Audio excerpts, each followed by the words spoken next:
ವೇದಗಳನ್ನು ಅರೆದು ಕುಡಿದಿರುವಂಥ ಶಂಕರಾಚಾರ್ಯರು ಅವರ ಜೀವನದಲ್ಲಿ ನಡೆದಿರುವಂಥ ಒಂದು ಸನ್ನಿವೇಶನ ಹೇಳ್ತಾರೆ. ಯಾರೋ ಒಬ್ಬ ಚಂಡಾಲ ಬರ್ತಾನಂತೆ. ಸ್ಮಶಾನದ ದಾರಿಯಲ್ಲಿ ಹೋಗ್ತಿರುವಾಗ, ಏಯ್ ಪಕ್ಕಕ್ಕೆ ಹೋಗೋ, ನೀನು ಅಸ್ಪೃಶ್ಯ ಅಂತ ಹೇಳ್ಬಿಡ್ತಾರಂತೆ. ಆಗ ಆ ಚಂಡಾಲ, ಯಾರನ್ನಪ್ಪ ನಿನ್ನ ಪಕ್ಕಕ್ಕೆ ಹೋಗು ಅಂತ ಇದೆಯಾ, ಆತ್ಮನ ದೇಹನ ಅಂತ ಕೇಳ್ಬಿಡ್ತಾನಂತೆ. ಆಗ ಶಂಕರಾಚಾರ್ಯರು ದಂಗಾಗ್ಬಿಡ್ತಾರಂತೆ.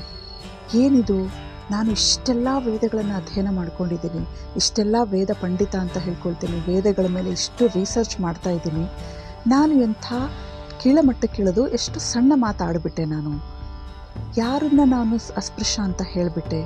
ದೇಹಕ್ಕೂ ಆತ್ಮಕ್ಕೂ ಜಾತಿಗೂ ಯಾವುದೇ ಸಂಬಂಧ ಇಲ್ಲ, ನಾನು ಹೀಗೆ ಯಾಕೆ ಹೇಳಿಬಿಟ್ಟೆ ಅಂತ ಆ ಚಂಡಾಲನಿಗೆ ನಮಸ್ಕರಿಸಿ, ನೀನು ಯಾರೇ ಆಗಿರಪ್ಪ, ನೀನು ನನಗೆ ಗುರು ಇವತ್ತಿನಿಂದ ಅಂತ ಹೇಳಿ ಅವನು ಹೇಳಿದ ಆ ಮಾತಿನ ಮೂಲದ ಮೇಲೆ ಮನೀಷಾ ಪಂಚಕ ಅಂತ 5 ಶ್ಲೋಕಗಳನ್ನು ರಚಿಸ್ತಾರೆ.